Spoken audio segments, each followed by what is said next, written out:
Hello friends, माझं नाव आहे जान्हवी. तर हा माझा पहिला ब्लॉग आहे. तसं मला ब्लॉगिंग वगैरे जमत नाही, तरी पण मी ट्राय केलं आहे. आणि हा आमचा छोट्याचा पेलो, हिचं नाव आहे साईशा. हिची चालू आहे मालिश. मालिश झाल्यानंतर हिला आंघोळीला जायचं होतं म्हणून खूप खुश होत होती ती. आंघोळ करताना एकदम शांत आंघोळ करते, तशी रडत नाही ती. तिची आंघोळ झाली, आता तिला रेडी करूया पटापट.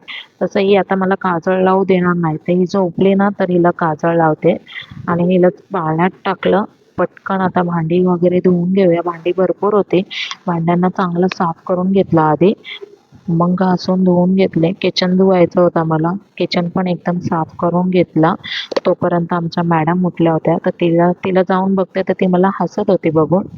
तर तिला काढलं. तिला सांगते कॅमेऱ्यामध्ये बघ, तर ती खाली बघत होती. तर खाली गाय चालल्या होत्या, ते त्यांना बघत होती. आणि ही माझी मोठी मुलगी, हिचं नाव आहे स्वरा. ही मला बाय बोलून निघून गेली. तर सायशाला दूध पाजलं आणि खाली घेऊन गेली थोडा वेळ फिरायला. तर आम्हाला कोण भेटलं, तर तिचे आवडते काका आणि 2 मामा. त्यांच्यासोबत खेळली आणि थकली म्हणून तिला घरी घेऊन आलं आणि दूध वगैरे पाजलं. आता तिला झोपवायचं होतं. तर चला आता आपण ब्लॉगचा एंड करू. तुम्हाला कसा वाटला नक्की सांगा हा व्हिडिओ. बाय.